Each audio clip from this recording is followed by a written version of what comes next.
Marshall's priora is a block paving system that actually helps prevent flooding. It's been on the market for over 15 years, is the UK's #1 permeable paving system and has sold enough to cover almost 600 football pitches. But some people are still nervous about installing it. So we're going to find out today what's putting them off and prove once and for all if they're right to be cautious. First, to recap, so it may look like ordinary block paving, but priora is designed to let rainwater flow through the gaps in the surface and into the ground below. This means that in a storm, rainwater doesn't flow into overloaded sewers and create a flood risk. All round, permeable paving seems like a great way to help prevent the flooding crisis. Why then is it not the designer's first choice every time they need hard standing? I've been looking after priora for nearly 5 years now, and in that time, the one misconception I hear more than any other is this idea that the gaps between the blocks will get blocked up with dirt and debris, and that'll stop it working.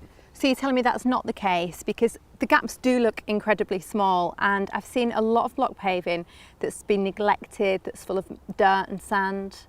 Well, on these pavements, the gaps are engineered to be far wider than they need to be. So Okay. even if they get a bit blocked up, it's not going to stop the water getting down.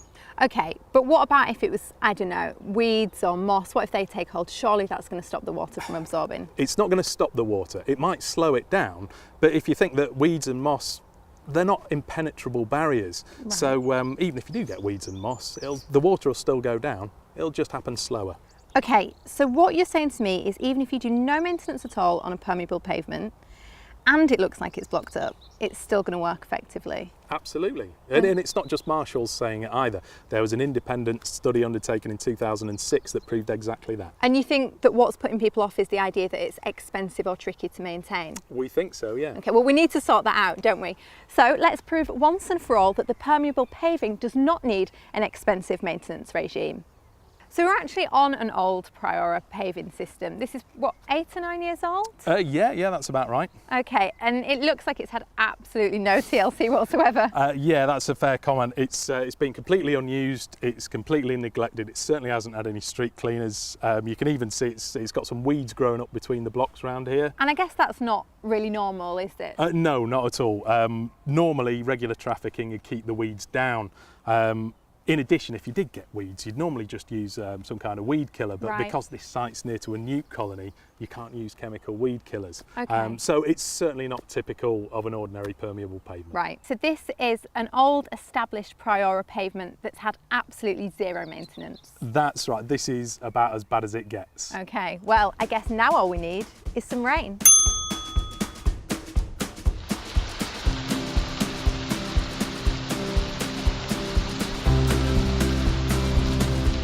To provide a fair comparison, we simulated a 525mm/hour monsoon on both pavements.